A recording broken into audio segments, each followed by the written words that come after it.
Good evening. I am Marietu Sidibe and this is QTV News coming to you live from our studios on Kairaba Avenue. Thanks for joining us. And now, here are the main local and international news headlines. The National Disaster Management Agency has launched an appeal to development partners to help provide immediate humanitarian assistance for about 10,000 people affected by the ongoing conflict in Casamance. 25 new ambulances were on Wednesday presented to the Ministry of Health by the United Nations Office for Project Services, UNOPS, as part of Community Ambulance Service Initiative. The government of Japan, through its Ministry of Foreign Affairs, has provided $2.5 million as a grant to UNICEF to support the Gambia government's effort against COVID-19. As the holy month of Ramadan approaches, consumers are worried about the hike in prices of basic commodities in the Gambia. In international news, following the invasion of Ukraine by Russia, many countries in the West have imposed sanctions on Russia. We assess the impact of the sanctions. Those were our main headlines. Now the news in detail.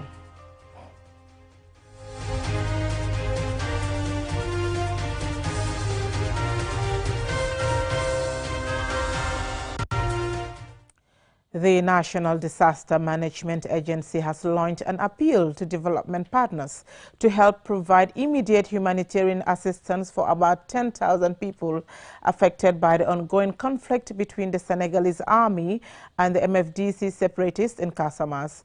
Ansumana Isonyasi reports.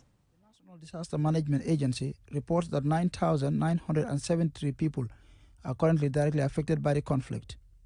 The conflict has internally displaced 5,626 according to the NDMA, in addition to 691 refugees that are currently seeking refuge in the Gambia, having crossed over to the villages along the Trans-Gambia thoroughfare. Many are still in shock and struggling to come to terms with what is happening in their once relatively peaceful communities.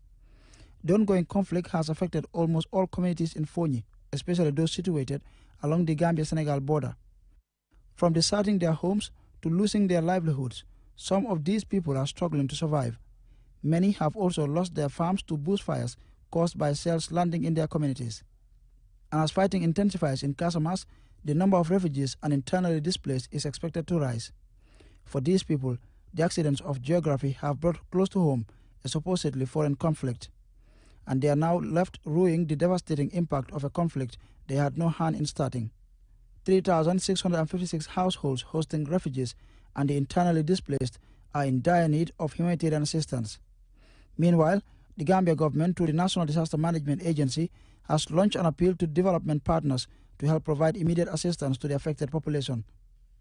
Kampant is one of several villages hosting refugees and the internally displaced. Its Alcalo Modufal Bojang last week told QTV that they are receiving more people as fighting intensifies in Casamance. And Musa Bojang, one of the internally displaced currently in Kampant, like many others, also narrated how this conflict has impacted his life. Data published by the NDMA also revealed that 374 pregnant and lactating women have been affected and internally displaced by the conflict.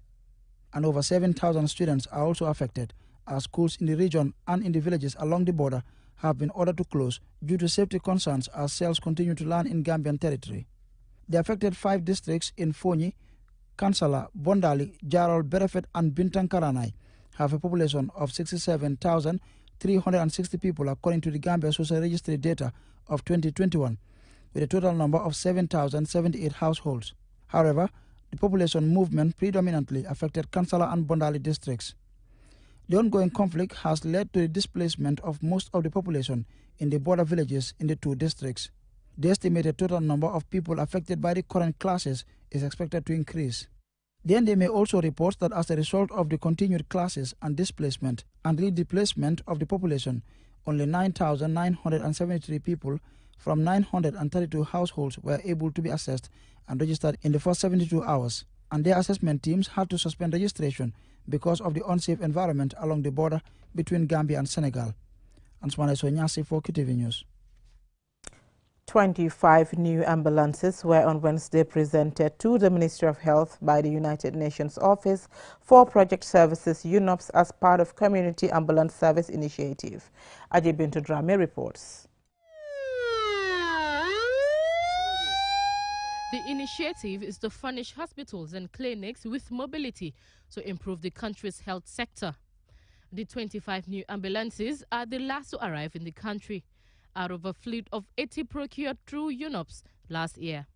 The aim is geared towards improving timely access to medical emergency services, particularly in remote areas.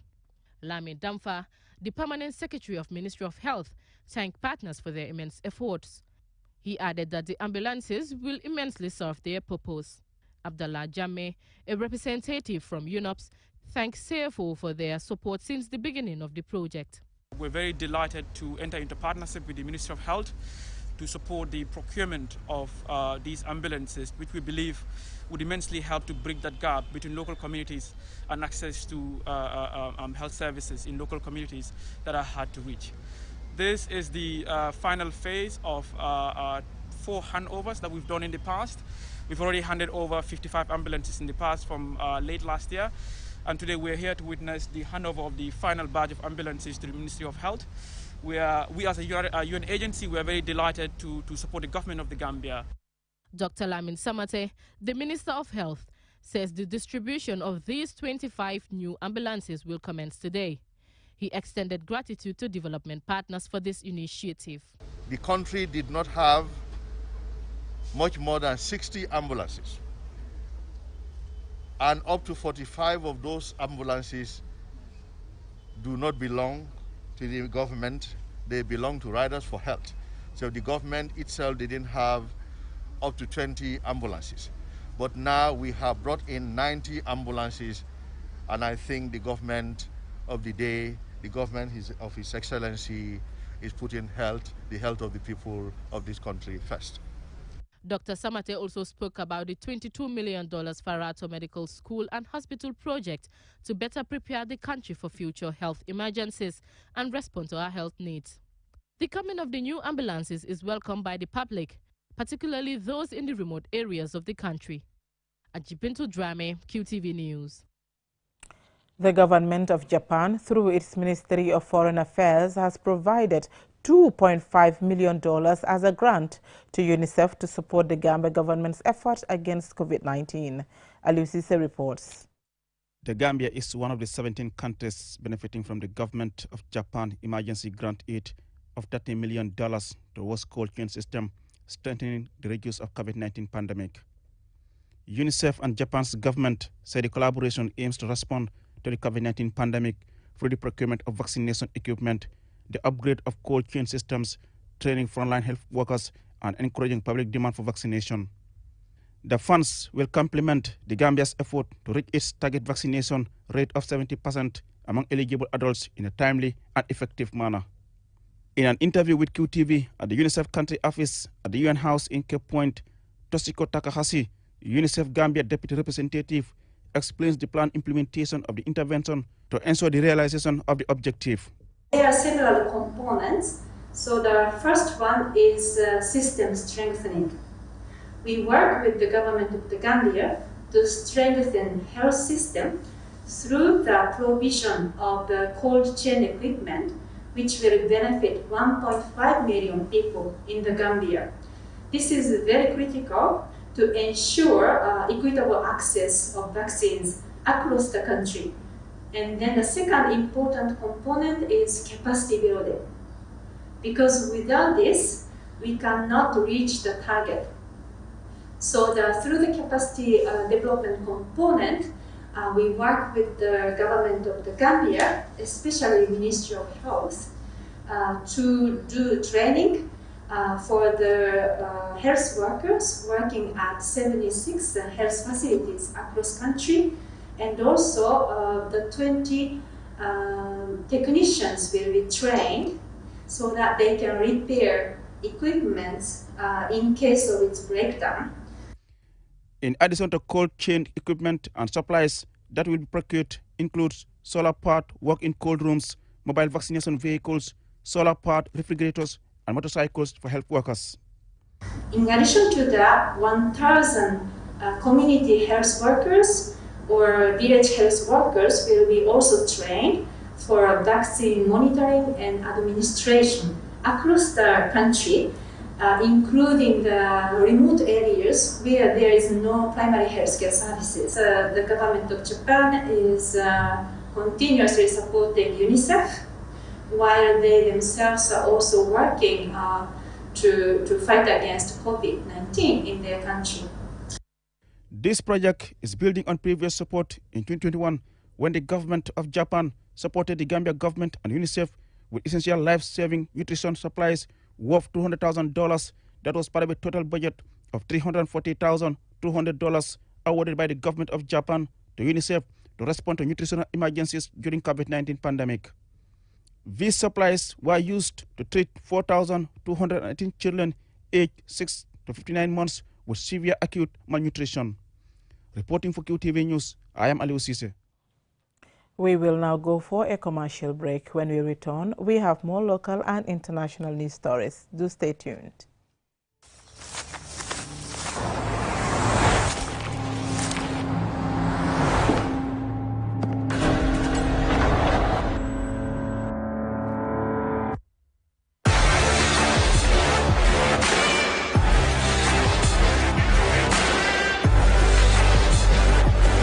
Begin your SUV life. S-Pass Motors, the new authorized dealer for Kia. Visit us today or call us on 3522-222, 353-2222. Looking for the fastest and easiest way to receive money transfers from abroad? Well, QMoney and RIA just made it happen. Now you can receive international money transfer from RIA directly into your QMoney account with no additional cost. Once you receive an SMS alert about your transfer, walk into any QMoney agent across the country to receive your payment for free or use the money immediately to buy credit, QPower and other QMoney services. It's fast, safe and convenient. For more info, call customer care on 133. QMoney, Sunu Calpe. Terms and conditions apply.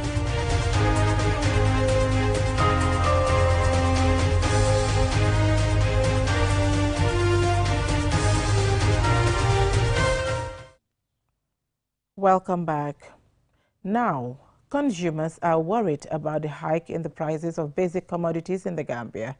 As the holy month of Ramadan approaches, Aji Bintu Drame visited Latrikunda Sabiji Market to find out from vendors and shoppers about the price hike. Here is our report. Since the outbreak of the coronavirus pandemic, the prices of goods have drastically increased globally, and the Gambia is no exception. Food is a necessity and people need it to stay healthy and alive. It is unfortunate that prices of basic commodities have increased significantly in the Gambia, and Ramadan is just 10 days away. At Latrikunda Sabiji Market, both consumers and sellers have called on government to intervene.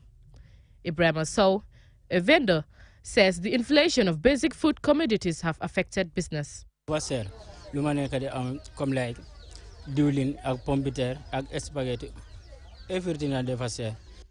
Goods are quite expensive. Oil, potato, spaghetti, everything is expensive.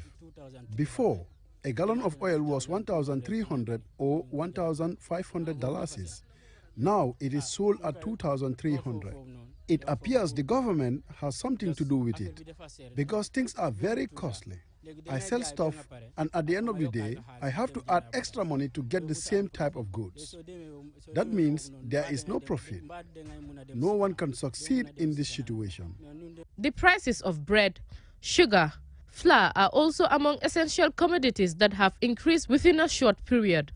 Fantasano buys vegetable at Tipper Garage and sells them at retail price. She shares her thoughts on the situation. The goods are very costly. They are very costly. I am pleading with Gambians to have mercy on each other. What Gambians grow should not be costly. If the imported goods and homegrown goods are both ridiculously expensive, it will get difficult on people. Kilo 20. Why kakumba? Then $50. Previously, a kilo of cucumber is $20, now is $50. It is not profitable. A kilo of tomatoes is $75. If you ask the following day, they sell it at $80. Both consumers and sellers are complaining.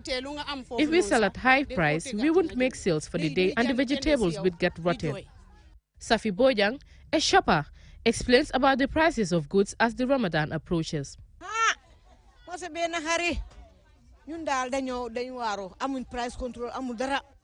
The market is difficult. I'm surprised like anyone else. There is no price control. If one buys an item for $50, the next day it will be $100. It is difficult. As Ramadan approaches, things are getting more expensive. A bag of sugar is $1,950. Poor people will not be able to afford it. Globally, everything is expensive, but Gambia is the worst because there is no price control. Iliman Sise, also a customer, operates a restaurant.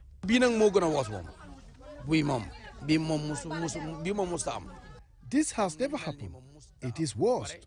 Normally, prices increase a week before Ramadan. This time, the increment started over 2 months ago. Abdullah Gay sells Kafetuba.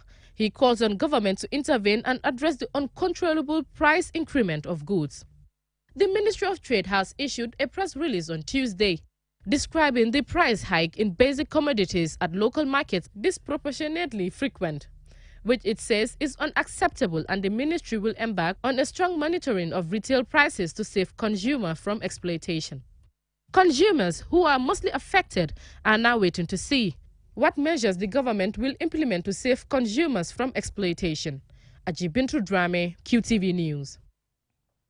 Alkali Jaju, a Gambian entrepreneur in Tuba Sanchaba in the West Coast region, is into the production of baobab seeds oil, which, according to research, has many health benefits. QTV visited Mr. Jaju to find out how he came up with this business idea. Here is the report. In the Gambia, baobab seeds are often thrown away when the pulp is removed. Alkali Jaju has a better idea of how to process the unwanted seeds and its inner contents to produce oil. The baobab oil is cold pressed from seeds and can be used for cooking, for hair and skin care. Baobab oil is rich in omega-3 fatty acids, which is also found in fish. Clinical research shows that the omega-3 fatty acids have several health benefits, which include keeping your heart, lungs, blood vessels and immune system work properly. Mr. Jaju uses a pressing machine donated to him by a friend in UK to extract the oil from the seeds. Jaju says he does not add any substance to the oil, thus it is purely natural. According to him, 3 bags of baobab seeds is used to produce 5 liters of oil, which takes about 8 hours to process. He explains how he started the business. A couple of years ago, I had a friend who was from the UK. When he arrived in the Gambia, basically he asked me, I want to buy a baobab oil. I told him that, no, my friend, there is no baobab oil. We have bamboo oil. Because even for me, those days, I didn't know what is baobab oil. I never know that baobab has oil, the seed has oil. He told me, look, my friend, it's baobab oil, not bamboo oil. I said, yeah? I said, okay, I will find out. That's where it started from. I went to the market, I went to Serakunda, I went to the supermarkets, I went to a few places to find baobab oil, but I couldn't find it anywhere in the Gambia here. It is scientifically proven that baobab oil is a very good oil and is known to be anti-aging oil, and then it is good for stretch marks, wrinkles, acne, it cures all those in the body. And then the oil is very good for the hair, to grow your hair. It makes the hair very nice and soft. As a starter in the business with little startup capital, Alkali is processing the oil at his home. His challenges include lack of storage facility and cash power, because the heavy-duty machine he uses consumes a lot of electricity. The difficulties we encounter right now, it is we don't have a store, we don't have basically a store where to do it, and then with the energy system also is a problem. So if anybody is interested, or you are looking, or you want to help, that person is very highly welcome. In recent years, a significant number of youths have left the country in search of greener pasture in Europe through irregular migration, known as the back way. Alkali is not in support of irregular migration. So I was never thinking of going. I see many people, I have a lot of friends that went, but alhamdulillah, you know, that was not my problem. And I wanted to make it here, and of course I do want to go to Europe or America, but I want to go there in a very nice way. After extracting the oil from the seeds, the nutritious byproduct is used for animal feed, according to Jaju. Mr. Jaju is among participants in this year's GCCI 15th Trade Fair at Brusubi. Despite being a beginner in this business, the young entrepreneur currently employs 2 Gambians. Reporting for QTV News, I am Yahya Jao. In international news.